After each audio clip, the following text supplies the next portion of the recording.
Enquanto vocês vão, enquanto vocês vão acalmando, prestando atenção na respiração, eu gostaria de primeiro agradecer, então, a presença de todos vocês nesse encontro online da loja Isha. É uma grata satisfação vê-los aqui. Alguns já são membros da loja, alguns são membros recentes, né, que a gente está se conhecendo hoje pela primeira vez, inclusive. A distância física não impediu de nos tornarmos membros de uma mesma loja, a loja Iesha, que é uma das mais antigas em atividade hoje do país, né? Foi fundada em 20 de dezembro de 1910 e hoje conta com um número considerável de membros, acho que já estamos em mais de 20 espalhados pelo país. E seguimos firmes, né, como irmãos nessa caminhada, nessa busca espiritual. Bom, não vou me alongar muito, né, que hoje é o Charles que vai falar sobre Karma Yoga. Ele vai estar abrindo, então, essa série de palestras, de encontros que a gente vai fazer sobre esse tema, com convidados bem legais, né? Os próximos convidados que vão vir falar aqui são, inclusive, internacionais, né? Então, uma breve agradecimento àqueles santos seres que inspiram os trabalhos da Sociedade Teosófica e que o trabalho da loja Yesha possa ser útil a eles e em benefício de todos os seres.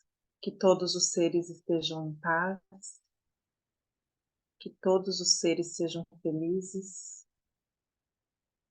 que todos os seres realizem o Dharma do seu coração. A todos os seres.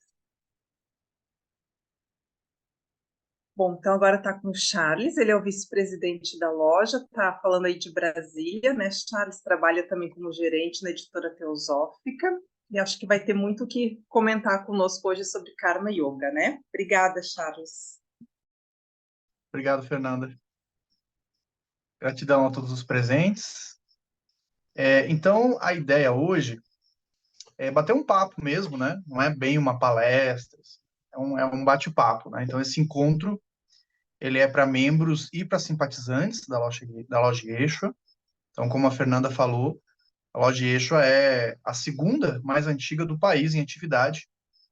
Foi fundada em 1911.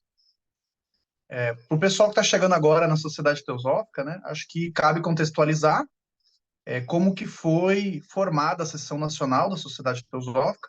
Essa história, ela está registrada em um livro, tem um livro que foi publicado em 2019 em homenagem ao centenário da seção nacional da Sociedade Teosófica no Brasil. Então, em 2019 completou 100 anos da seção nacional. A seção nacional ela foi oficializada em 1919. Mas vejam que a Loja Yeshua foi fundada em 1911. Né? Então, como assim, né? Como que ela é mais antiga que a própria seção nacional? É que a seção nacional ela só pôde ser oficializada depois que houvesse 7 lojas no país, 7 lojas teosóficas. Né? Então, a Loja Yeshua foi a terceira fundada no país e das 3 primeiras, né, é uma das 2 que continua em atividade. A primeira loja fundada no país foi a Loja Dharma, não a Loja Dharma que existe hoje, que foi criada em homenagem à original, né, mas uma Loja Dharma de Pelotas, que não está mais, né, em atividade. E então a gente está aí já há bastante tempo, né? Então a história da loja, né, tem muito a ver com o Karma Yoga.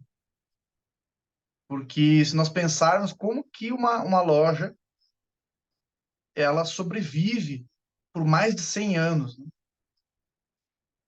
Então, a gente, eu, ao menos, né, no meu intelecto imaginativo, eu sou uma pessoa que fica imaginando imagens, né, para interpretar as coisas, para entender as coisas. Então, eu imagino como se fosse uma corrida de bastão, né, porque muitas pessoas passaram para que esse trabalho pudesse ser perpetuado, para que ele pudesse ter continuidade. Então, muitas pessoas ajudaram, auxiliaram, trabalharam, possibilitando que hoje nós estivéssemos aqui, né, e a maioria aqui, filiados a essa loja, senão não teria chegado até o dia de hoje, né? Então veja que interessante. Assim como nós, e eu penso muito nisso também, assim como nós somos os responsáveis, seremos os responsáveis pela continuidade desse trabalho, ou não, né? Porque esse trabalho ele só terá continuidade se pessoas fizerem por assim acontecer, né? Então, eu penso muito nisso. Eu sou capricorniano, eu sou regido por Saturno.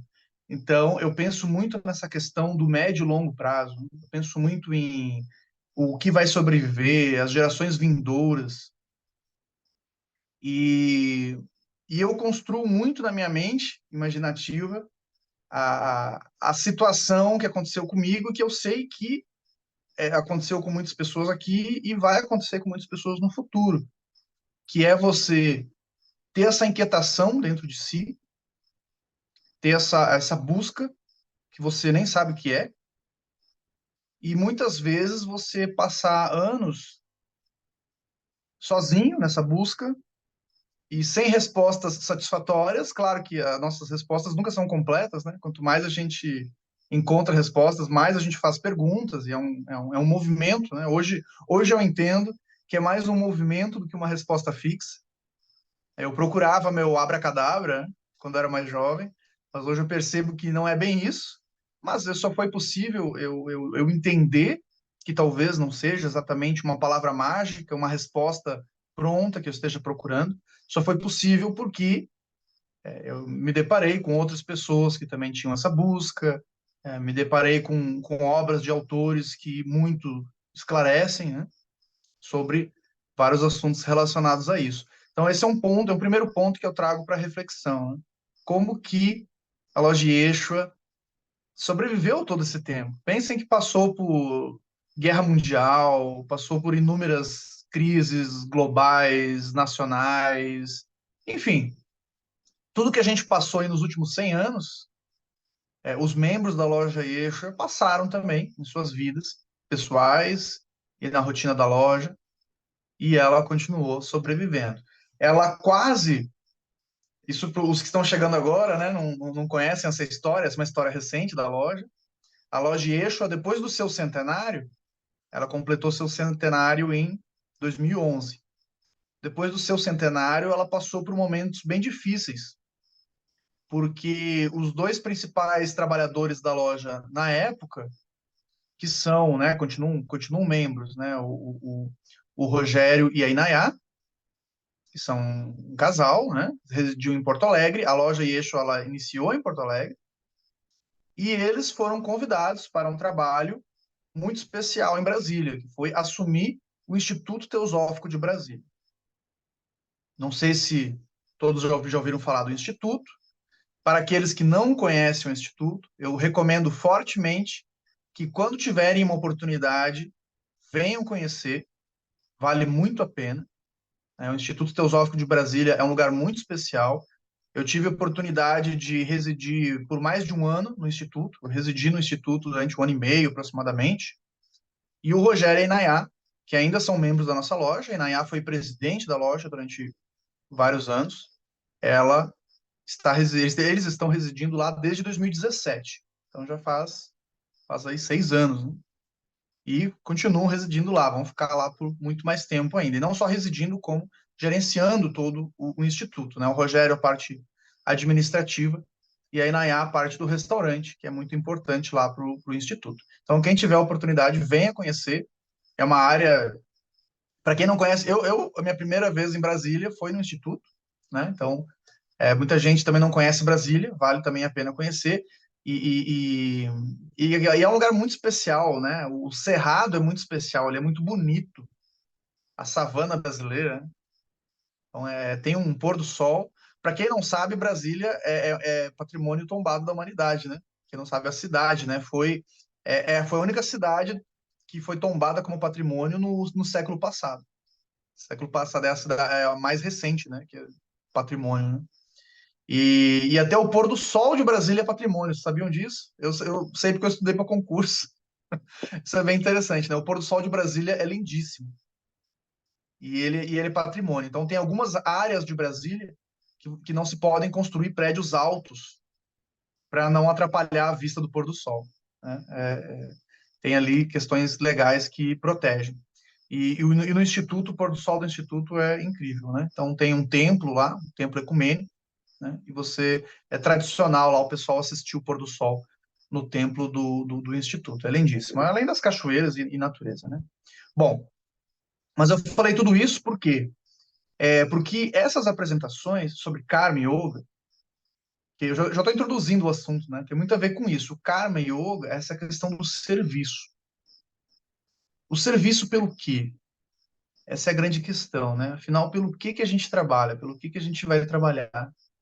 Daqui a pouquinho eu vou responder essa pergunta.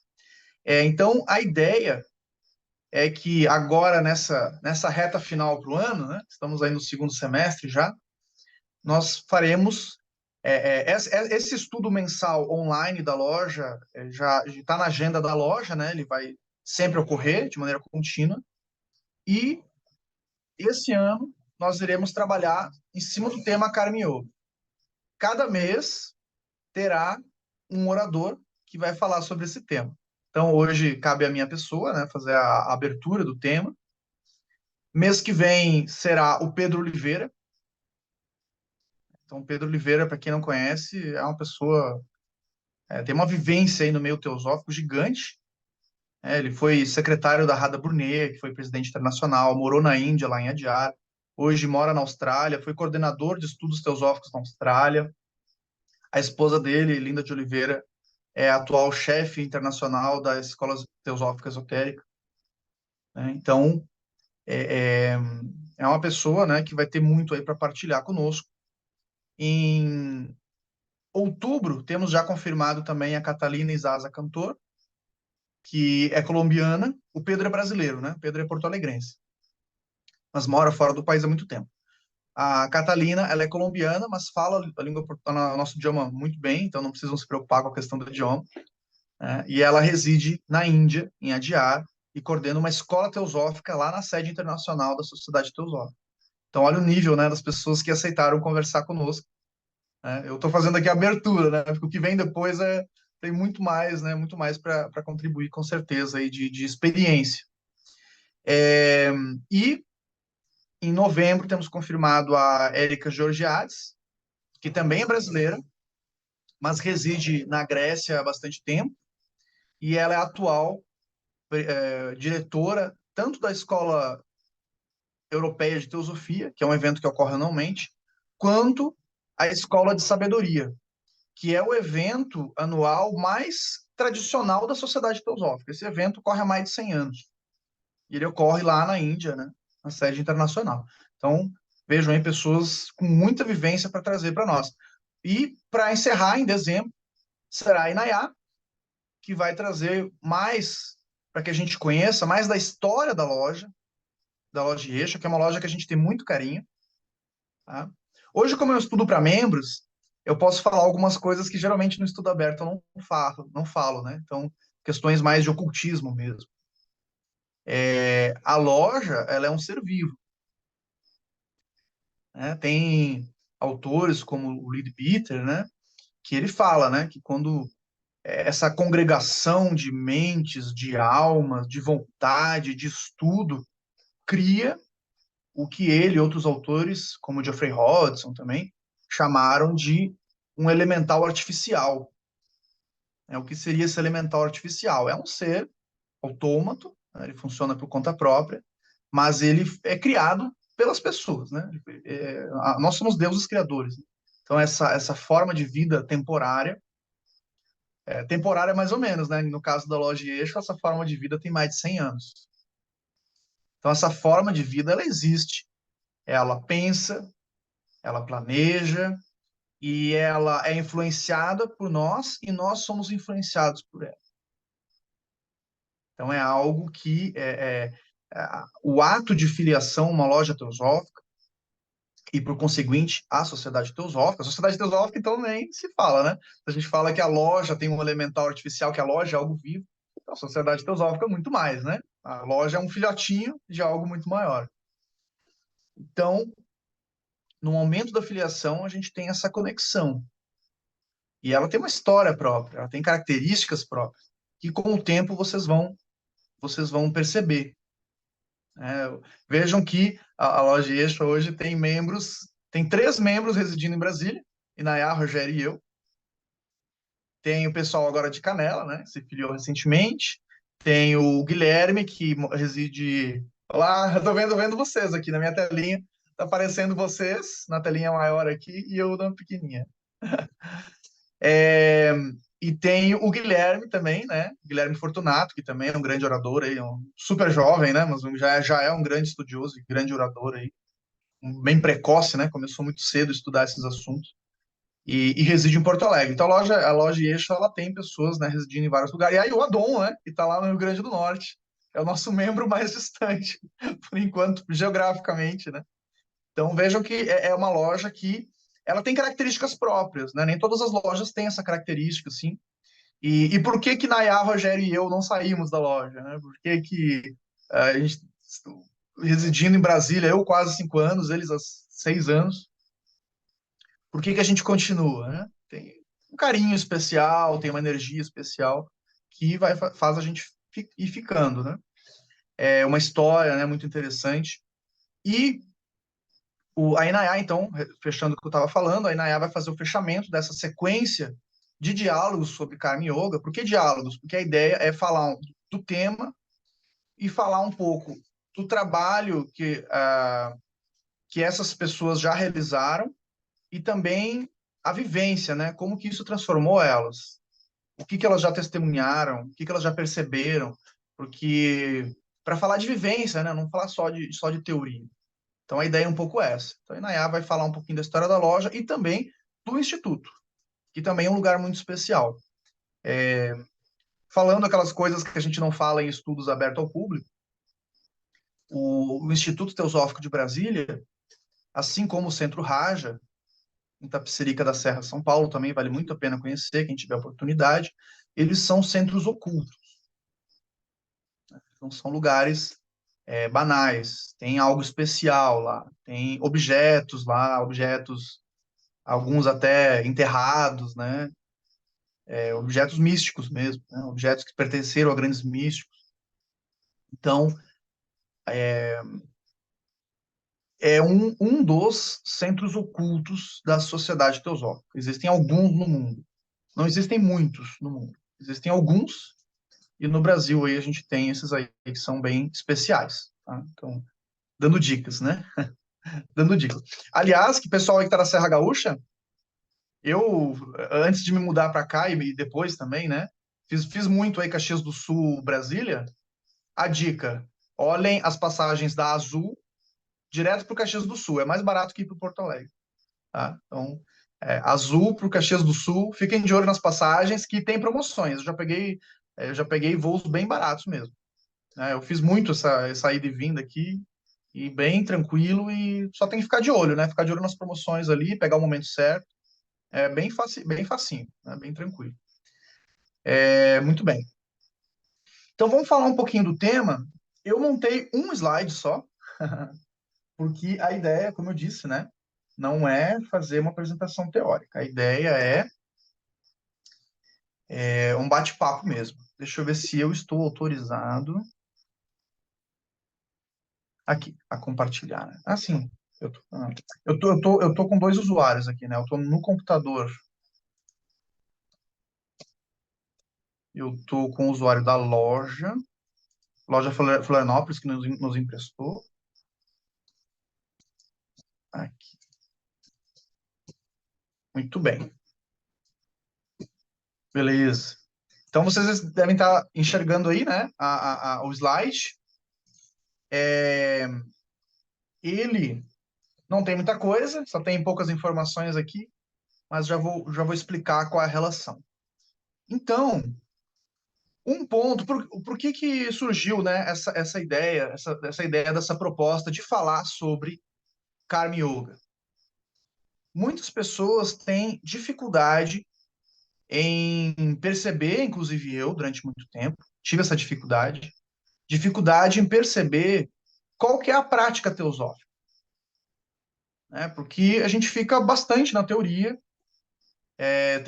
o que é natural, porque tem muitos livros, Blavatsky, que foi nossa principal, né, cofundadora, ela escreveu muito, e não só ela, depois outros, né, outros, outras pessoas que vieram depois escreveram muito também, e muitos teosofistas da própria contemporâneos de Blavatsky também escreveram muito. Então nós temos muitas informações.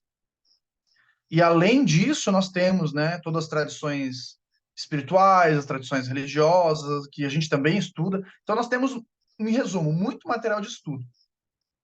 E a sociedade teosófica, a priori, né, ela não é muito ritualista. Embora tenha alguns rituais bem pontuais, mas não é o principal ponto, né? Então, muitas pessoas acabam sentindo essa falta. O pessoal está mais acostumado com o ambiente religioso, onde você tem mais a parte ritualística, né?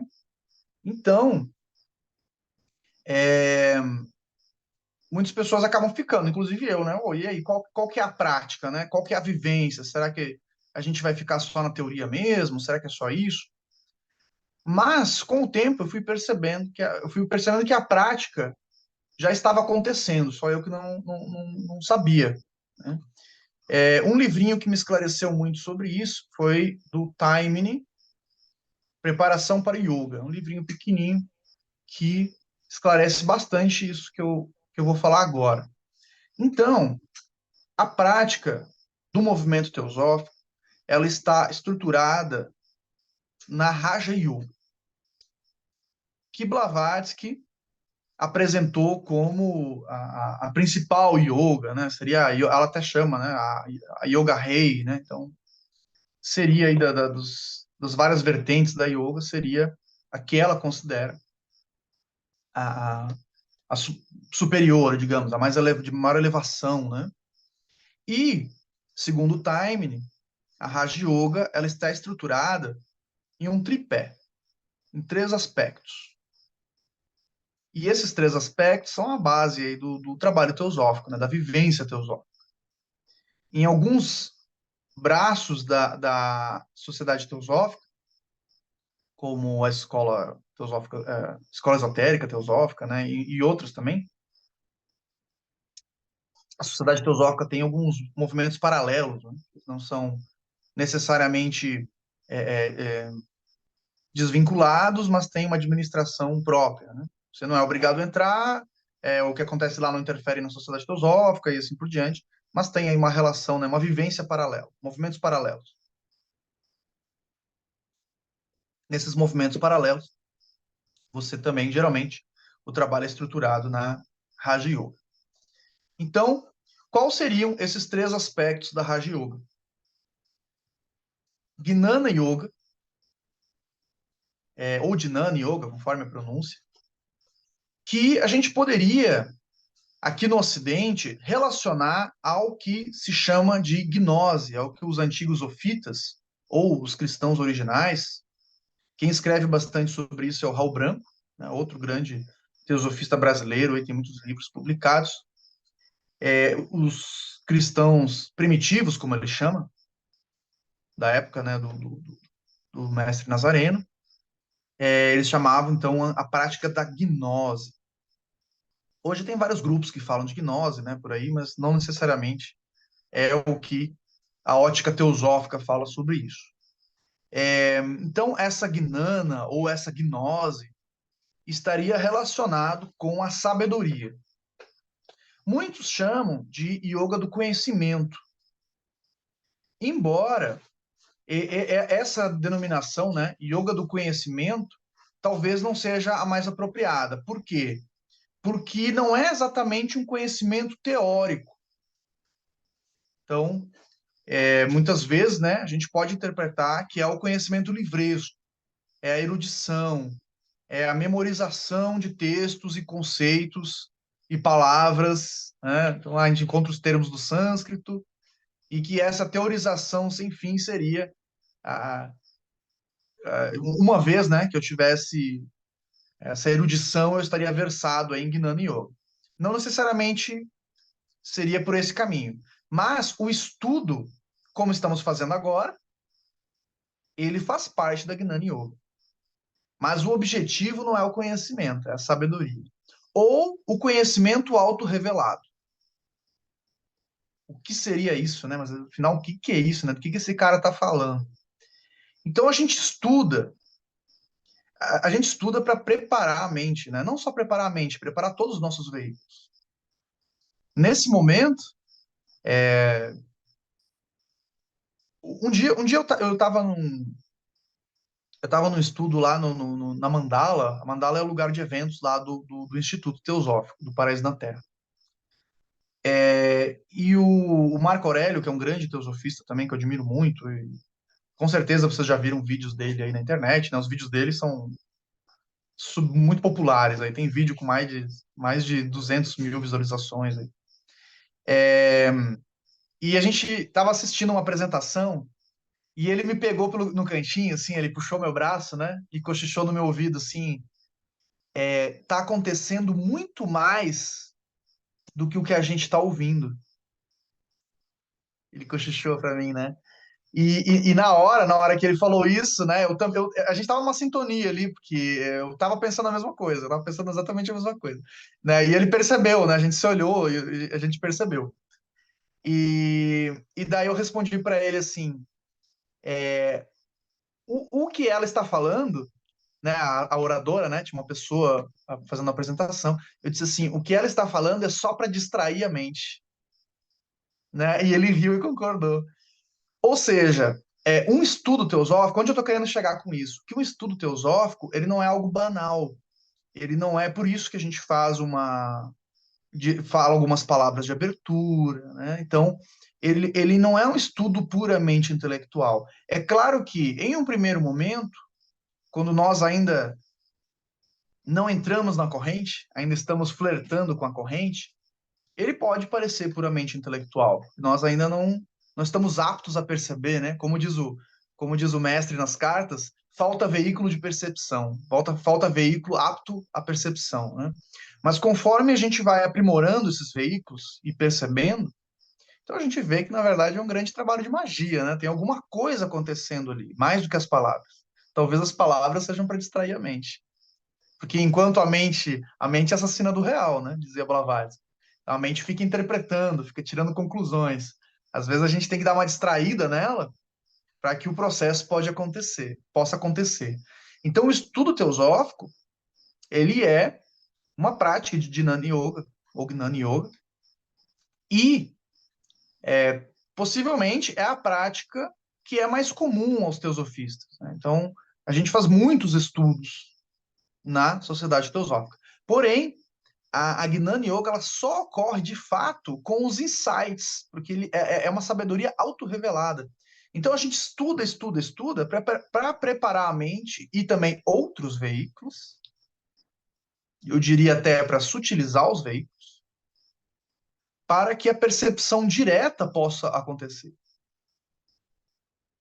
Então a busca é por uma autorrevelação, uma percepção direta.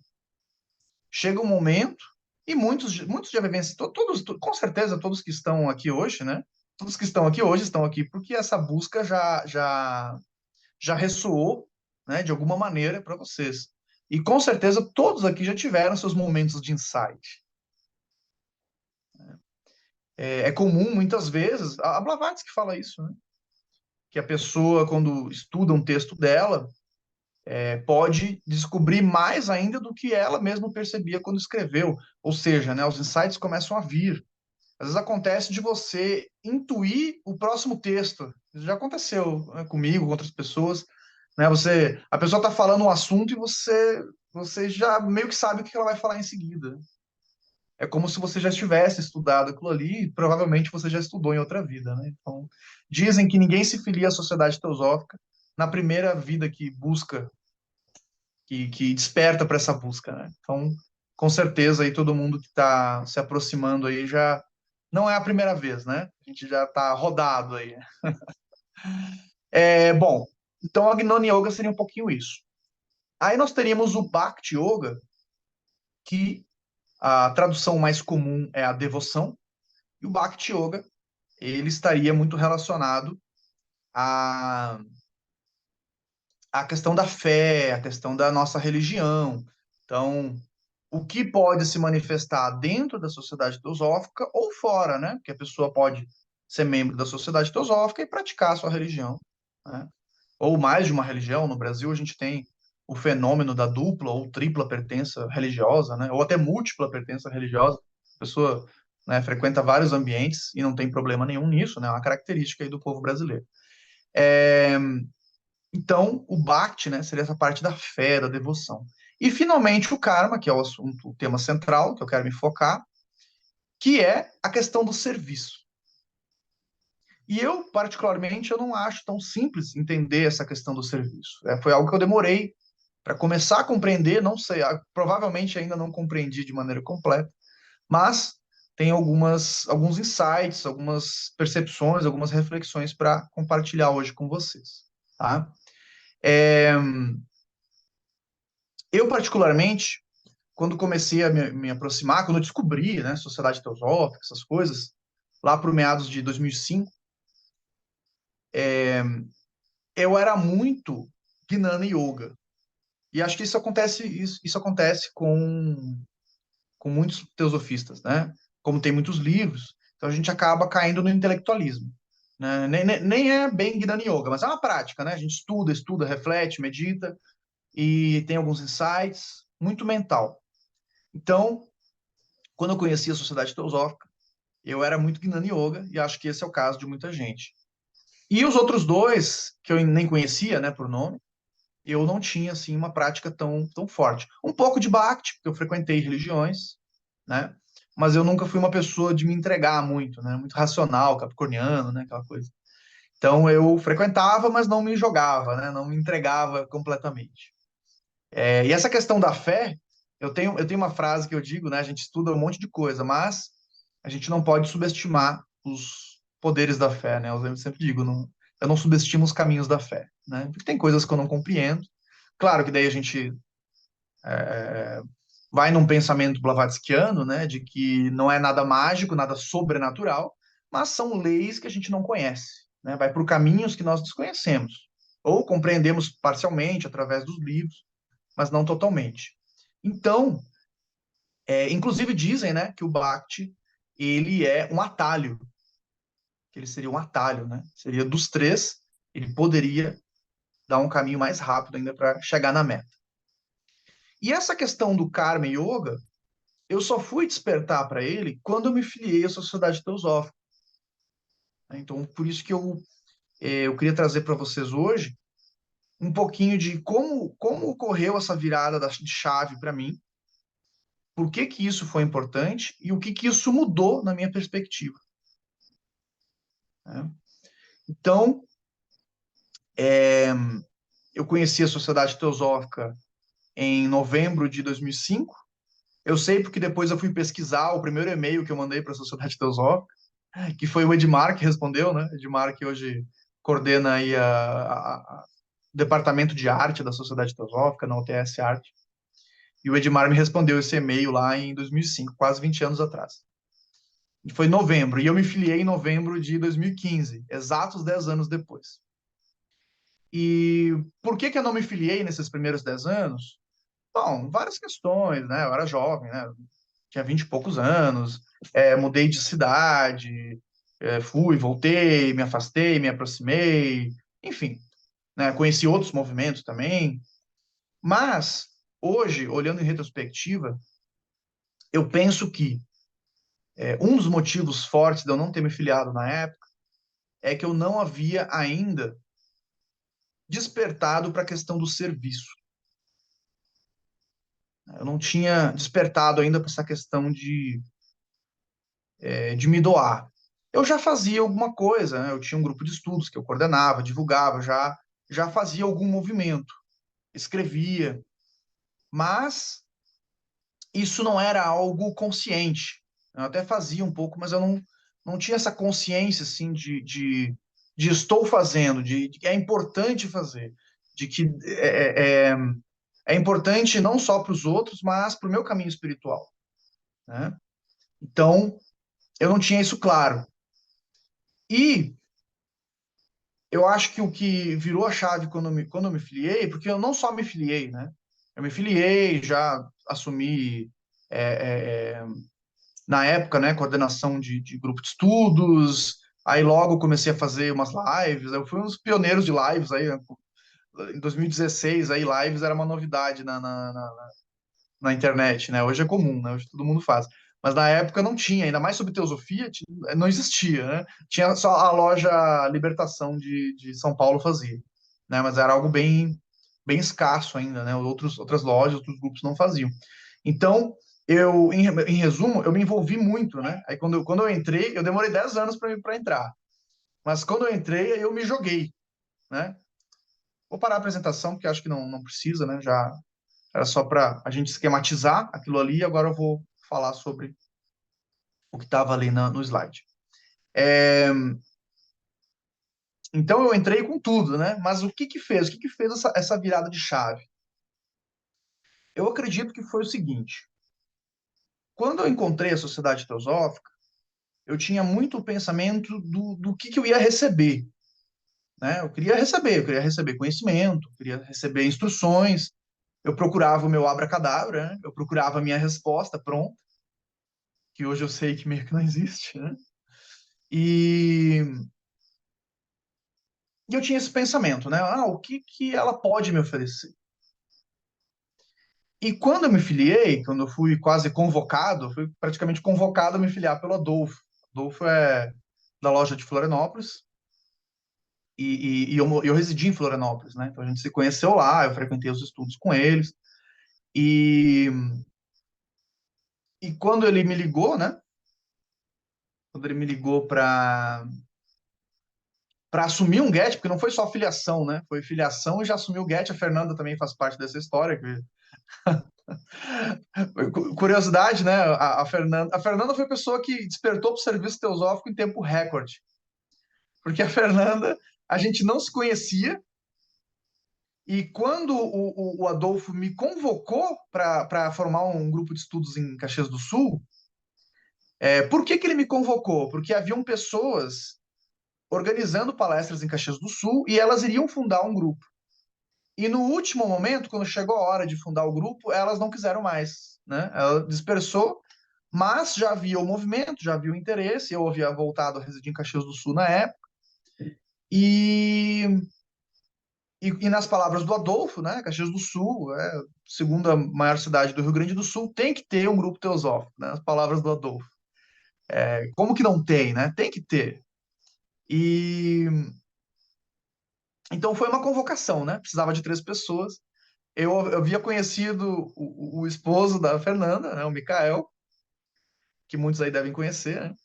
E o Mikael havia me comentado, minha esposa gosta. O Mikael, que eu só havia falado uma vez com ele também, né? E ele havia me comentado, minha esposa gosta de teosofia. Aí eu não lembro se na época eu mandei uma mensagem, acho que eu mandei uma mensagem para ele assim: por acaso sua esposa não gostaria de fundar um grupo teosófico? Foi exatamente assim, não lembro as palavras exatas. E a gente almoçou junto, aí eu conheci a Fernanda nesse almoço e na hora ela aceitou, né? Então foi a pessoa que aceitou o trabalho teosófico em tempo recorde. Aí foi um almoço, foi o tempo de um almoço, né? Um almoço e já foi suficiente. Eu demorei 10 anos, né? A Fernanda foi mais rápido. É, Então, quando eu virei essa chave em mim, né? Não é só o que eu posso receber, mas o que eu posso fazer, né? Que o Adolfo ele me ligou, a gente ficou 40 minutos conversando. E ele plantou uma semente, né? Plantou uma semente. Essa semente já estava plantada, né? Lá em 2006, a gente fez um seminário em Caxias do Sul, provavelmente o primeiro seminário da Sociedade Teosófica. E, desculpem, rinite alérgica. E então o pessoal da loja Eixo veio em peso na época, né? Então a semente já estava plantada desde lá de 2006, né? Desde 2005, no primeiro e-mail que eu mandei, que me responderam o e-mail com muita atenção, né? Muito carinho. Já haviam plantado a semente e ela estava se desenvolvendo ali, né? Não só em mim, mas na Serra Gaúcha, né? E a prova disso são todos vocês aí, né? A prova de que essa semente, voltando a falar do elemental artificial, né? Voltando a falar de egrégora, não, acho que eu nem falei de egrégora ainda, mas voltando a falar de egrégora, que é aquele bolsão energético criado pelo pensamento e a vontade das pessoas, né? Então, um ambiente, aí em Canela vocês têm um ambiente que vocês frequentam. Então, esse ambiente, que claro, outras pessoas já frequentaram esse ambiente, né? Então, ele já tem uma egrégora própria. Mas os estudos que vocês estão realizando aí, ele vai transmutando esse ambiente. E ele vai ficando, quanto mais vocês fazem, né, a rotina tem muito poder. Né? Então, quanto mais vocês utilizarem esse ambiente com o propósito desse estudo, mais propício ele ficará para o aprendizado e o aprimoramento dos veículos de vocês, né, dos frequentadores. Então, chega um momento, já deve ter chegado esse momento, que mesmo pessoas que não são do grupo entram nesse ambiente e vão sentir algo diferente aí. Né? Claro que esse ambiente eu sei que já era um ambiente místico, né? Já tinham atividades, mas um grupo teosófico, e agora, né? Recentemente, né? Vários se filiaram. Então, vinculado à sociedade teosófica, vinculado a uma loja que sobreviveu aí há mais de 100 anos, né? Aí você já ganha uma dose extra de energia. Aí eu costumo dizer que a, a, a espiritualidade é como se fosse eletricidade, que a gente vai se conectando. Essa coisa ela é transmissível, né? Por isso que muitos mestres, instrutores, muitas tradições falam da questão da tradição oral. Então as pessoas se encontram e é como se elas fossem transmitindo isso uma para outra. Né? O Adriano não conheceu o Blavatsky, mas o Adriano conheceu alguém, que conheceu alguém, que conheceu alguém, que conheceu alguém, e que lá na ponta conheceu o Blavatsky. Vocês já pensaram nisso? Né? O budismo fala muito sobre isso. Essa questão da linhagem, essa questão da transmissão. Então é como se fosse algo contagioso. Né? É, então, recapitulando o que eu falei lá de 2017, quando a loja Yeshua quase deixou de existir em Porto Alegre, né? Quando Inayá e Rogério foram embora para o ITB, a loja tinha alguns membros em Porto Alegre, mas pessoas já com a idade bastante avançada, algumas já não queriam mais frequentar, já não conseguiam mais frequentar, né? E a loja ia simplesmente deixar de existir. Mas a semente que a própria loja havia plantado em Caxias do Sul lá em 2006 havia criado um raminho, que era o extinto Grupo de Estudos Filaleteus, né, que a Fernanda e eu fundamos em Caxias do Sul. E, e esse raminho já estava mais forte, já tinha mais pessoas ali, já tinha condições de receber uma loja teosófica.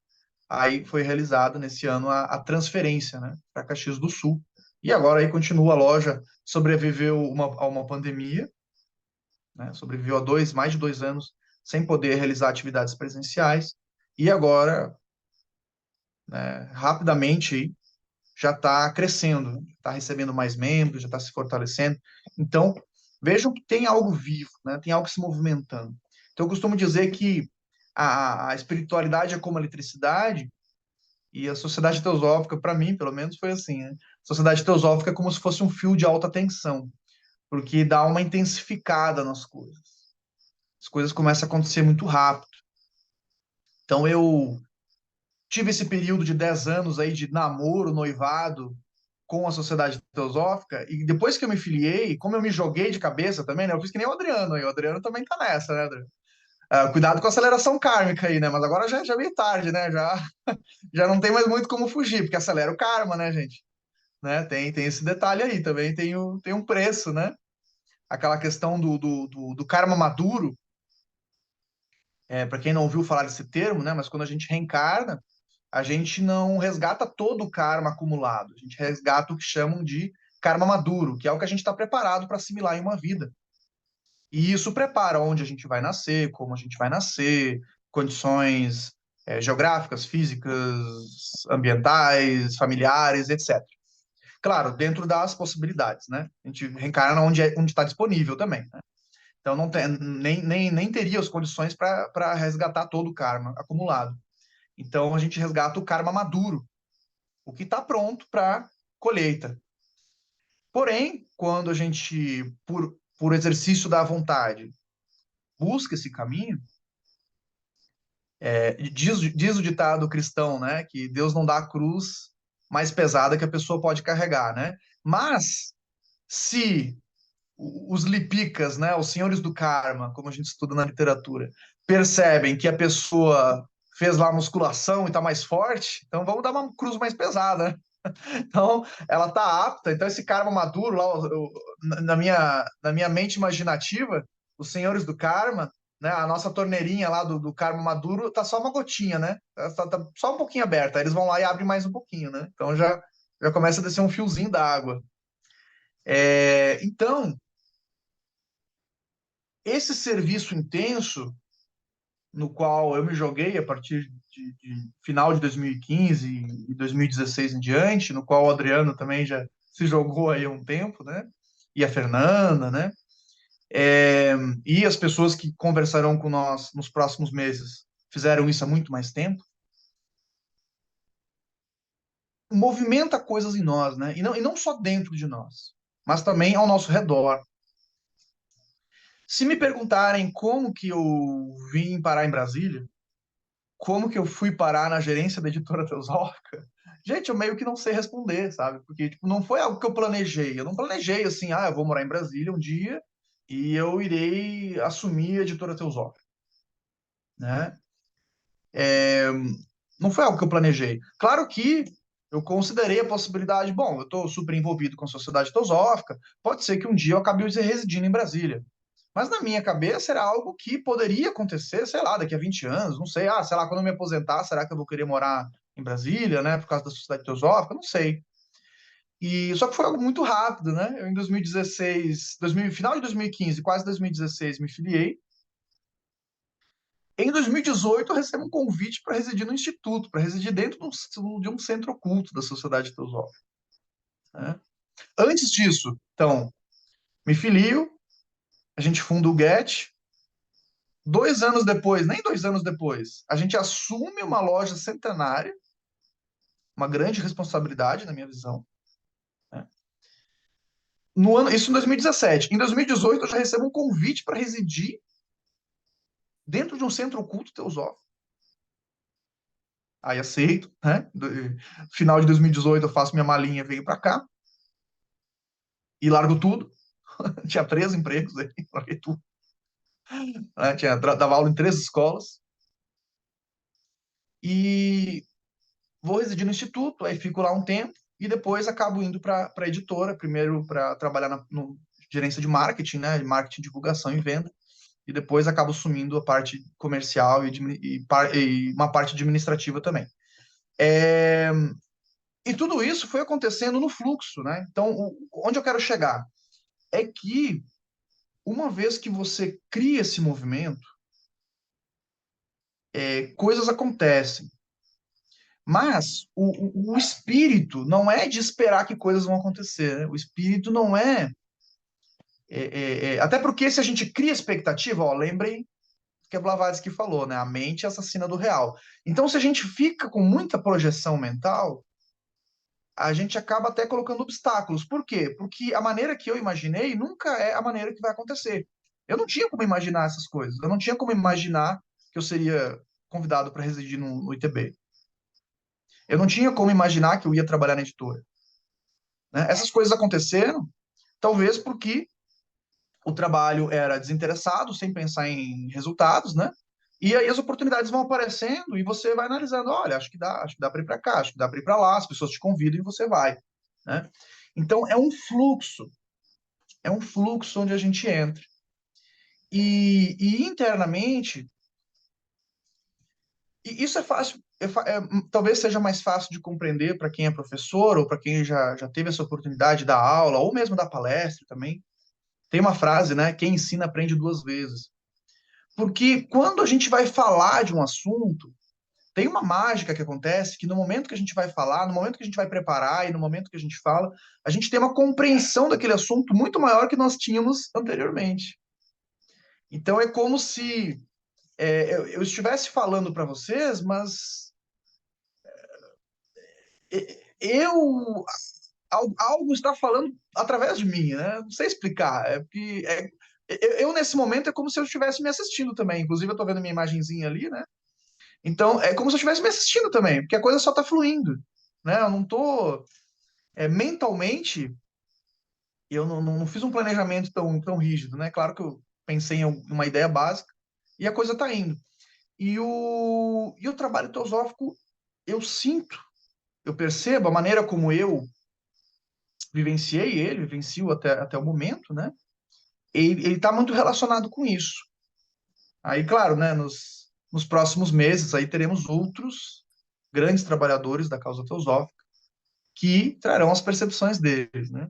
Mas a minha percepção é muito essa, que quando a gente gira essa chave do que eu vou receber para como eu posso contribuir, e essa chave girou no telefonema do Adolfo, para mim, né? Cada um tem o seu momento, né? Para mim foi naquele telefonema que ele falava, e eu confesso que naquele momento eu abstraí, eu já não ouvia mais o que ele estava falando, mas na minha mente passou um filminho, né?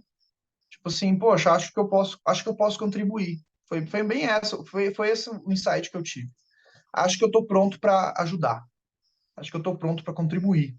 E aí foi vindo, né, uma retrospectiva da minha própria vida. Bom, sou professor, né, sei falar em público, sei me comunicar, sei sintetizar os assuntos, né, pegar um assunto complexo e tornar ele palatável para quem escutar.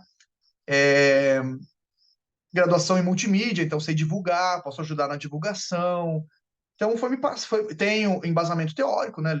Li a literatura teosófica, estudei, não só li, como estudei com várias pessoas. Então, foi passando esse filminho e caiu essa ficha para mim, né? Acho que eu estou pronto para ajudar. E eu percebi que, quando eu me coloquei nessa posição,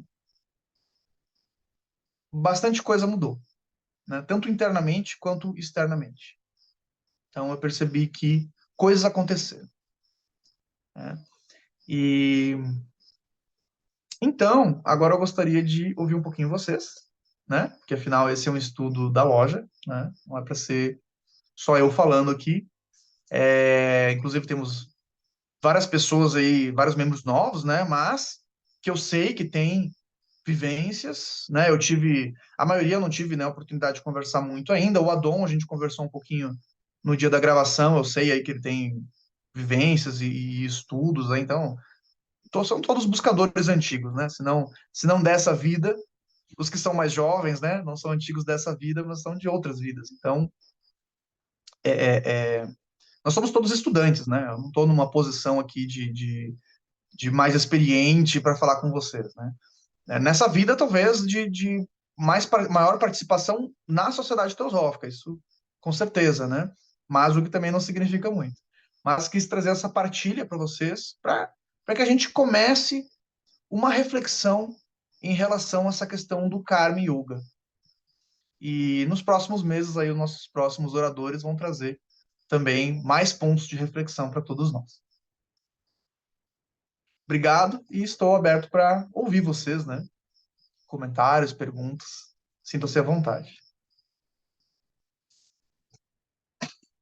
Eu vou começar então.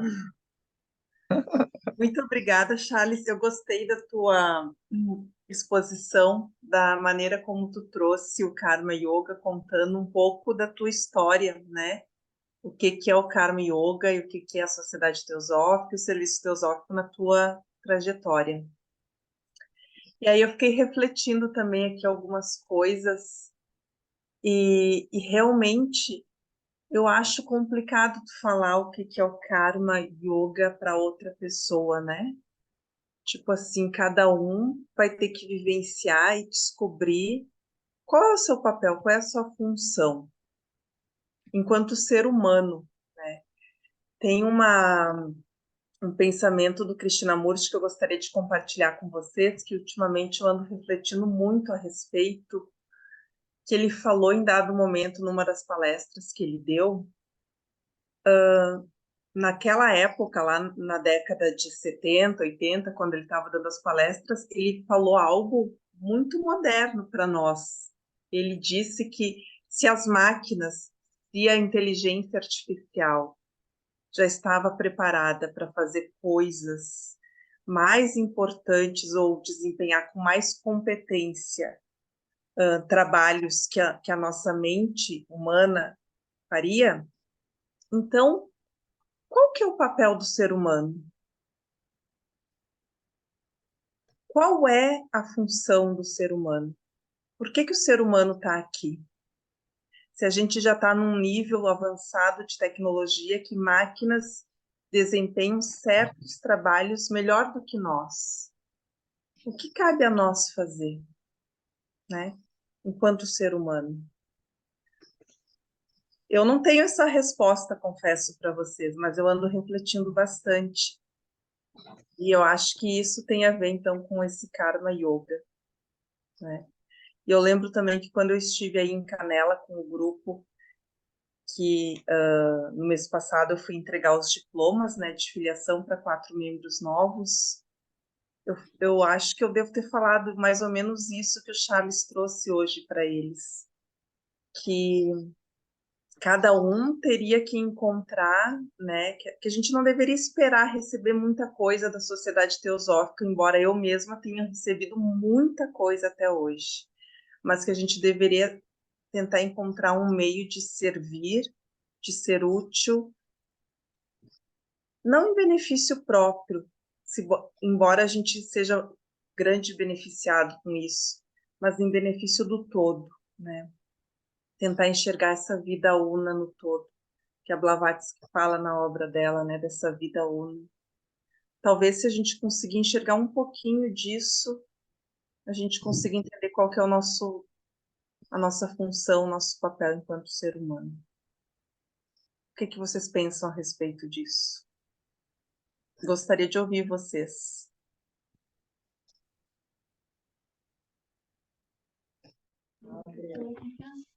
Estão me escutando? Estamos sim. Sim. Ou baixada é isso? Tá dando uma microfonia. Se- Passou ou não? Não. Agora sim. Deu? Aham. Tá. Tá melhor? Agora sim. Tá. Então,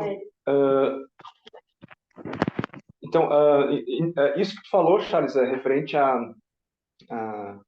né, o motivo da criação da sociedade teosófica, né? Por que que a gente está entrando nessa grande escola de sabedoria? Realmente, talvez o ímpeto inicial, né, talvez seja realmente para a gente para nós tentarmos nos entender. Existe uma ânsia, alguma busca que a gente até então não estava conseguindo amparo, não conseguia respostas, enfim. Então, inicialmente, eu acho que o que a gente quer de volta é um retorno, realmente conhecer mais, enfim, saber o que passa, né? As coisas que estavam atenção sem explicação, a gente tenta compreender, mas a partir do momento que começa a levantar um pouquinho, né, dos véus, enfim, que são inúmeros véus, e a teosofia é um manancial, é um oceano que a gente vai nadar e vai sempre ter coisas novas para encontrar, né? Então, a partir desse momento que ocorre esses levantamentos desses sucessivos véus, a gente vai vendo de fato que a ideia geral da teosofia e da sociedade teosófica é servir, né? Então, aí que a gente começa a entender um pouco mais dessa unidade, desse plano, desse plano divino, enfim. E aí vem essa ideia de começar a trabalhar, né, justamente para ir de auxílio à humanidade, de fato, para a regeneração humana, né? Então, eu acho que inicialmente tem esse querer algo em troca, né? Talvez para suprir algo que está dentro da gente, que nós não conseguimos entender, enfim, alguma angústia, alguma aflição, mas posteriormente a própria literatura teosófica vai nos dando as condições de enxergar e ver que existe um trabalho a ser feito, né? Então a gente de fato começa a trabalhar até mesmo, que a gente falou, né? Sem saber às vezes que está trabalhando, mas está fazendo algo, enfim, sem colocar elementos pessoais nossos, né? E a gente acaba trabalhando às vezes sem saber, né? Então era mais ou menos isso que eu queria contribuir, esse insight, né, que me veio agora.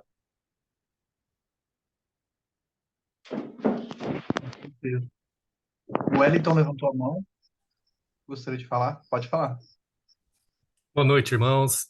Eu me apresentar o Wellington. Eu sou daqui de Campinas e estou juntamente com o grupo reestruturando o GET de Campinas. Fiz já o Charles fez uma entrevista rápida via WhatsApp sobre como que está esse ressurgimento do GET aqui de Campinas.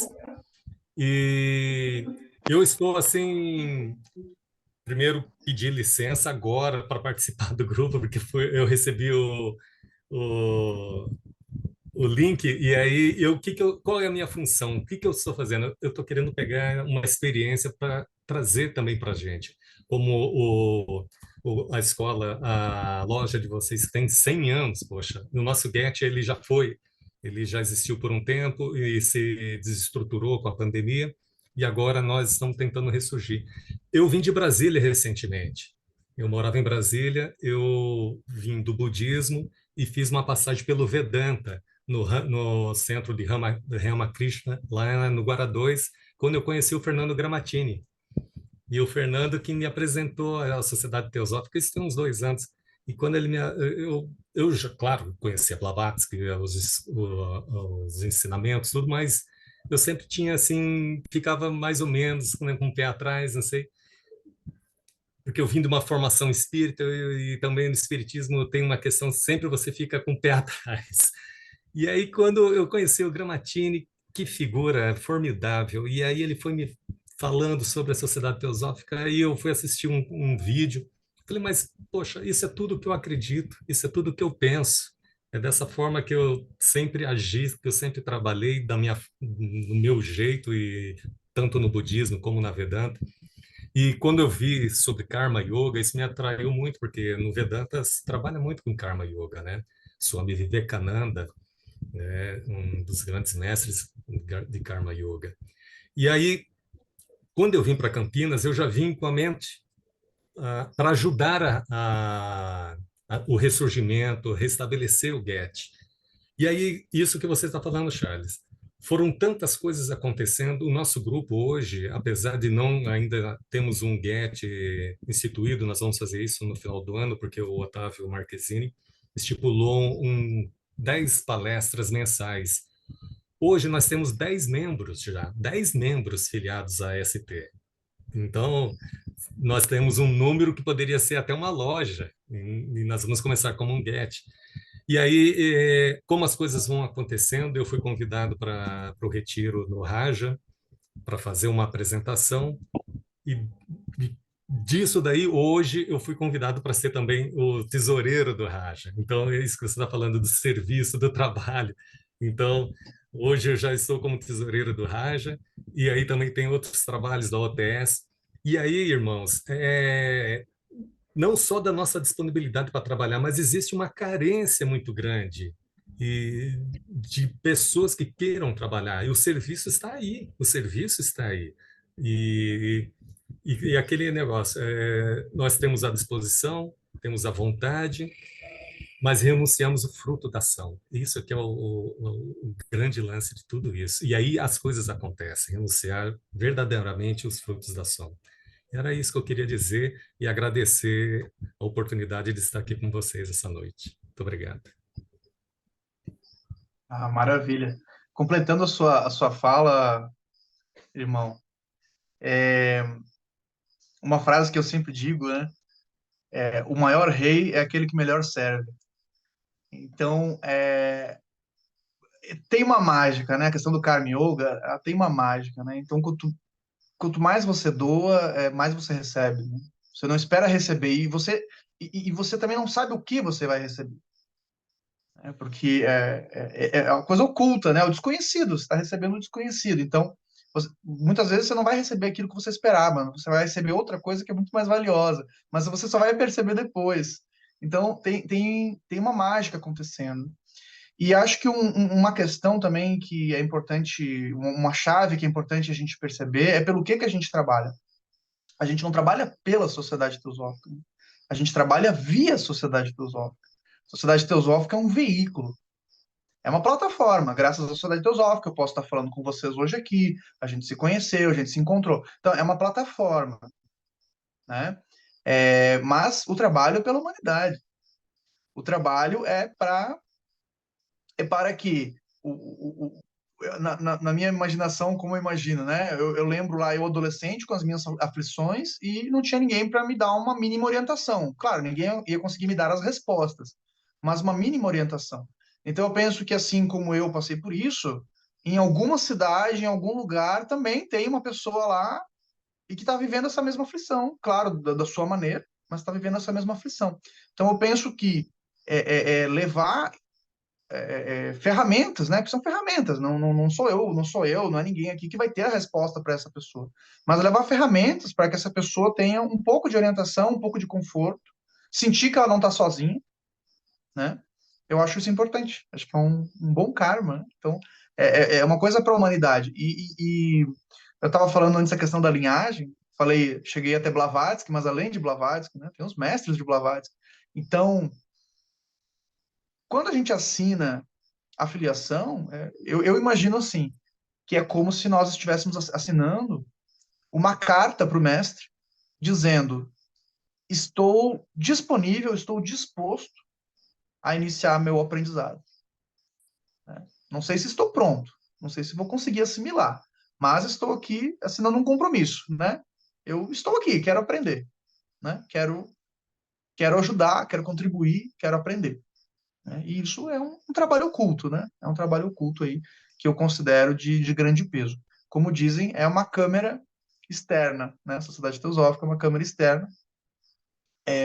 Dizem que nós individualmente é muito difícil chamarmos a atenção dos mestres, né? Porque, a não ser, claro, uma Blavatsky, né? Uma pessoa uma alma de grande envergadura, mas nós, como um conjunto, como um grupo, podemos fazer muito mais pela humanidade do que sozinhos, obviamente. Então, a situação muda de figura. A Dom levantou a mão também, pode falar, participar. Boa noite, irmãos. Então quer dizer que o convite foi de capricorniano para capricorniano, né, Charles?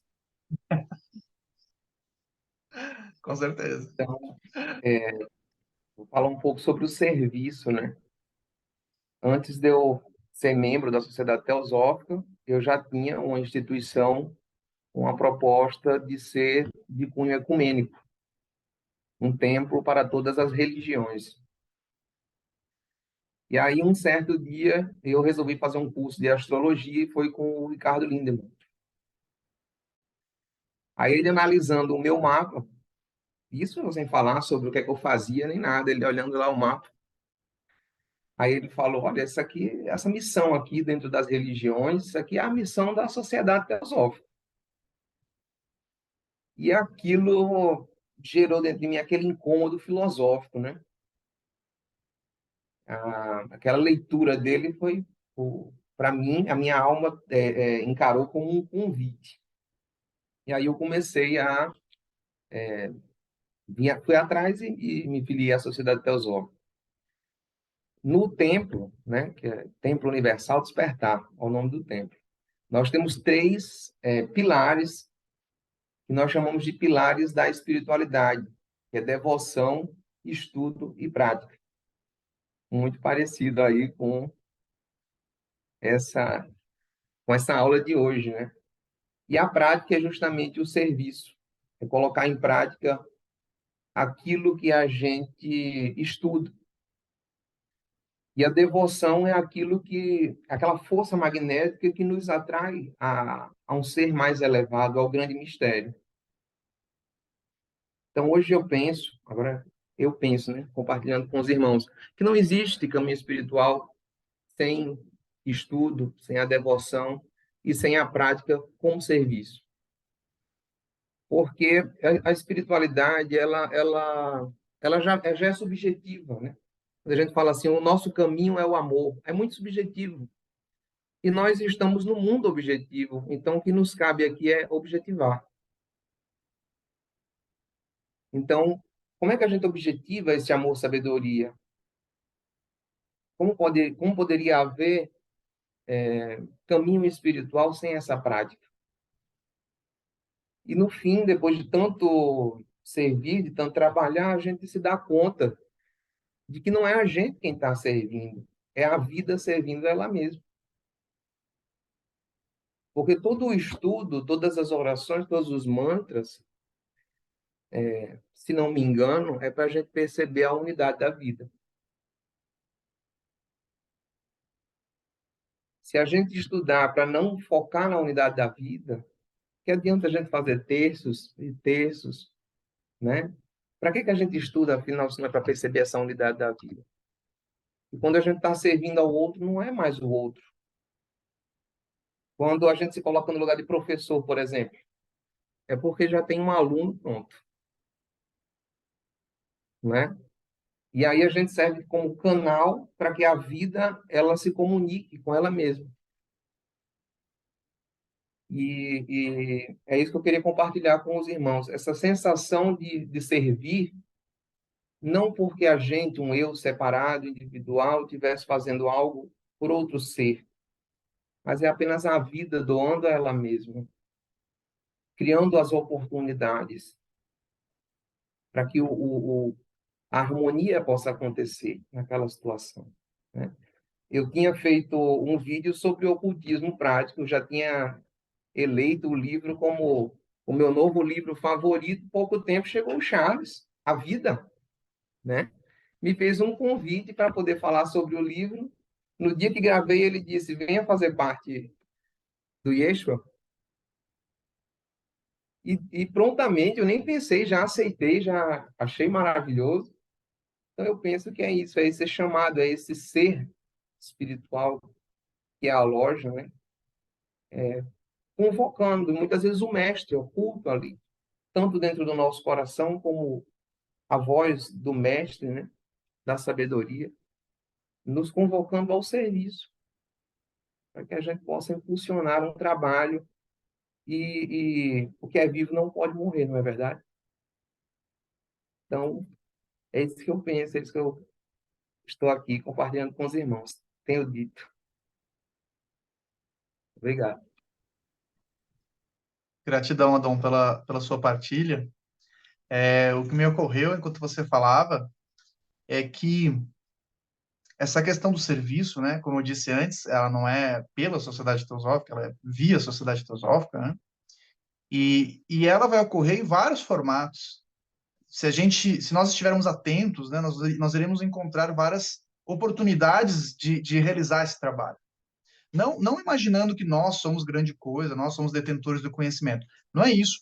Mas, por exemplo, quando nós estamos em um ambiente onde só nós somos estudantes desses assuntos, né? Por exemplo, nosso ambiente de trabalho, nosso ambiente familiar, muitas vezes nós somos a única pessoa, né, que está nesse movimento, ou ao menos nesse formato. Eu penso assim, que é como se fôssemos embaixadores da sociedade teosófica naquele ambiente, né?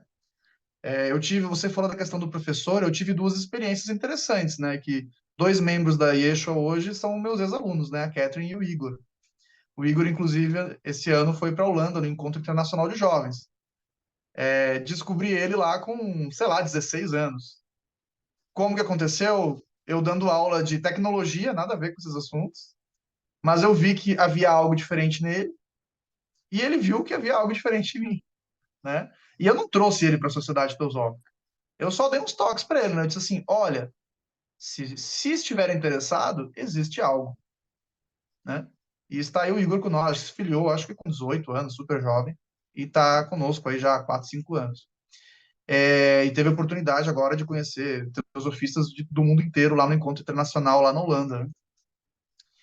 E duas situações que eu vivenciei, que eu achei muito curiosas, né? Que é bem isso, né? De pensar, poxa, eu sou a única pessoa aqui da sociedade teosófica. Então, eu posso ser um canal para essa energia. Não é que eu sou grande coisa, né? Mas eu posso ser um canal para essa coisa maior do que eu nesse ambiente. Uma situação foi numa reunião de trabalho, que eu estava numa escola em Caxias do Sul, e as pessoas, uma reunião com, acho que umas 20, 30 professores. E professor é uma loucura, né? Fala alto, briga, xinga, é uma coisa muito doida. E estavam todos bem exaltados. Era uma reunião de início de ano, e estavam todos bem exaltados, né? É, e eu lembro que naquele momento ali eu vi todo mundo, né, meio brigando, meio estavam já perdendo a linha já. E eu pensei exatamente isso. Eu sou a única pessoa da sociedade teosófica aqui. Eu acho que eu tenho a obrigação de me manter calmo. E nisso eu discretamente, né, sentado ali na cadeirinha, sem chamar atenção, eu, né, fechei um pouquinho os olhos e iniciei uma espécie de meditação ali dentro das minhas limitações. E em questão de poucos minutos, todo mundo se acalmou. Todo mundo começou a baixar o tom de voz e todo mundo ficou calmo, né? E eu senti isso. Outra situação que eu vivi bem parecida foi uma vez que eu estava num avião e tinha que pousar em São Paulo, e tinha uma tempestade, tinha fila de vários aviões, ninguém podia pousar, e nós ficamos mais de uma hora, né, rondando ali o Congonhas, né? E com turbulência, com temporal, assim, uma visão bem assustadora. E ao meu redor tinham pessoas chorando, pessoas rezando, né? Tinha de tudo, sim. O pessoal estava bem assustado. Me ocorreu a mesma coisa. Eu disse, não, eu tenho a obrigação de me manter calmo, né? Até porque aí entra a questão da teoria. Aí a gente vê o porquê que a teoria é importante. Que eu pensei, bom, eu tava eu confesso que eu estava um pouquinho preocupado com combustível, né? O Ezequiel, que é membro da nossa loja também, havia me explicado que o perigo é só quando a gente decola e quando a gente pousa, né? Que o avião no ar é muito difícil cair. Eu pensei, bom, essa turbulência não vai derrubar o avião, mas quando pousar pode ser que aconteça alguma coisa, né? Mas aí eu pensei o seguinte: se acontecer, se eu estiver nervoso, é muito pior. Porque aí a minha passagem pelo bardo, né, como ensinam os budistas, a minha passagem pelo bardo vai levar toda essa carga de desespero, de medo, e isso vai afetar minha próxima reencarnação. Ou como diz o nosso irmão Joaquim de Porto Alegre, a minha próxima reencadernação, né? Então, eu pensei, bom, o melhor que eu posso fazer, mesmo se ocorrer o pior, é ficar calmo. Pelo menos eu passo tranquilo pelo bar. Aí eu, né, de novo, me acalmei, fiz ali uma meditação, fiquei quietinho ali, né, controlei a respiração, observei a minha respiração, né, tentei não ficar prestando muita atenção, né, no temporal, na turbulência e tudo mais, nas pessoas chorando e gritando ao meu redor, né? Mas eu percebi também isso, que muitas pessoas foram se acalmando também gradualmente. Nós somos uma rede de influência, né? As pessoas nos influenciam, nós nos influenciamos, e muitas vezes a gente tem que buscar força em algo maior do que nós não damos conta. Então, a Maria Teresa de Porto Alegre, presidente da loja Dharma, uma vez me disse, né? É confortável trabalhar embaixo desse guarda-chuva, porque aí não é mais a gente, né? Não é mais o Charles Boyer, né? Tipo, tem um guarda-chuva maior ali onde eu estou amparado, né? Eu não estou sozinho e não estou falando em meu nome, né? Então, é mais confortável, uma posição mais confortável do que, né, imaginar que daqui a pouco, que tem muito isso também, né? A gente começa a despertar para esses assuntos e daqui a pouco a gente pode entrar numa paranoia e achar que nós somos o novo salvador da humanidade, né? Isso acontece, né? Esse surto espiritual não é tão incomum, na verdade é bem comum. Muitas pessoas acabam, né, entrando nisso e muitas vezes aí se perdem, né, nesse caminho. Então é interessante, né, essa questão do guarda-chuva, ter essa questão da sanga, né, uma das três joias do budismo. Então, você tem um grupo, né, como se fosse um grupo de apoio, aí, os buscadores anônimos. Então, um ajuda o outro, né, auxílio mútuo. Tem alguém com a mão levantada? Eu vi uma mãozinha aqui, mas eu não consigo identificar de quem que é. Era a minha, eu esqueci de baixar, foi mal. Ah, era a tua. Ah, tá. Bem, se alguém quiser se manifestar, contribuir com alguma coisa ou pergunta, fique à vontade. Senão a gente pode ir encaminhando para o encerramento. Então, muito bem. Então, Fernanda, gostaria de fazer o encerramento. Fernanda, o Adon não conhecia a Fernanda, né? Fernanda, então, é a atual presidente da loja, Yeshua, e a, a relação de trabalho a minha relação de trabalho com a Fernanda é muito curiosa, assim, né? Teve essa história que eu contei, que ela, da filiação, que a gente nem se conhecia e ela aceitou fundar um grupo teosófico nas escuras, né? Foi uma reunião às escuras, aquela, que ela nem conhecia as pessoas, mas ela foi mesmo assim. E outra questão curiosa é que, quando a gente fundou o grupo, que depois virou loja, a Fernanda estava com o Gabriel, né? O seu filhinho pequeno. Inclusive, ele estava lá na palestra do Adolfo, né? Bem pequenininho, estava lá na palestra do Adolfo, na fundação do Getty. E por causa disso, ela não conseguia se dedicar muito, né? Então, nos primeiros anos, eu levei à frente, né? Tanto o grupo, depois a loja, eu era a pessoa que estava à frente do trabalho. E eu lembro que ela dizia que ela se sentia culpada com isso. E o Mikael, né, esposo dela, falou para ela: Não, Fer, não se preocupa. Quando o Charles não puder mais, aí você assume. E aí o que aconteceu? Quando eu fui para Brasília, aí a Fernanda ela despertou para o trabalho via Sociedade Teosófica, né? Que ela aí assumiu tudo, né? Assumiu é, tanto as atividades públicas da loja, né? Essa responsabilidade das reuniões e tudo, e depois assumiu também a presidência da loja e hoje está aí, né? Uma oradora nacional, aí faz palestras nacionais para a Sociedade Teosófica, né?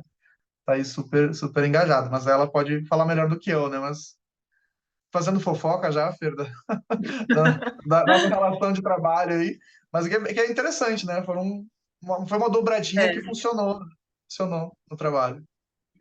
é. Foi em 2015, né, que a gente se conheceu, e foi no mês de novembro, o Gabriel estava com 2 meses de idade. Eu tenho certeza que a loja Yeshua, ela é um ser vivo, e ela tem a sua vontade própria, e ela opera através de todos nós, com certeza.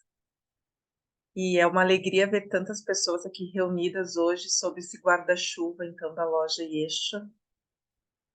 E agradeço muito ao Charles pelas palavras dele essa noite, né, que sirvam de inspiração para todos nós, que de alguma forma possa elevar um pouquinho mais a nossa consciência, que a gente possa cada vez mais ir se conectando com essa unidade da vida, com essa vida una.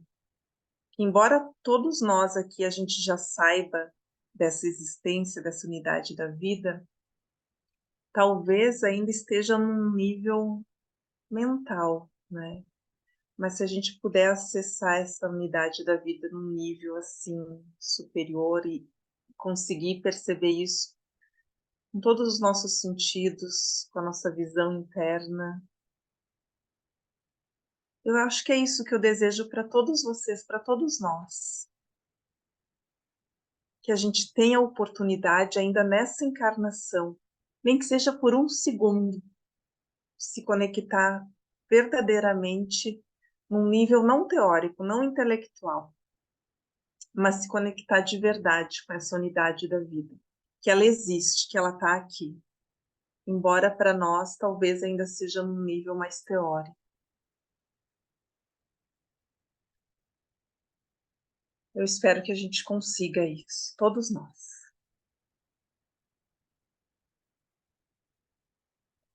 E para encerrar, então, possa o trabalho da loja Yeshua ser útil àqueles santos seres que sabem e que podem, e possam eles revertê-lo em bênçãos para o benefício de toda a humanidade.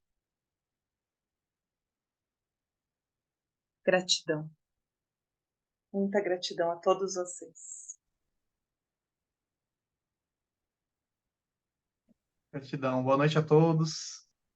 Para quem é da Serra, sábado tem estudo, né, com a Fernanda, às Sim, 10h30 da sábado manhã. de manhã. Tudo presencial. Obrigado, boa noite a todos. Tchau, boa noite. Boa noite, bom resto de semana, bom final de semana para todos. Seguimos juntos nesse aprendizado.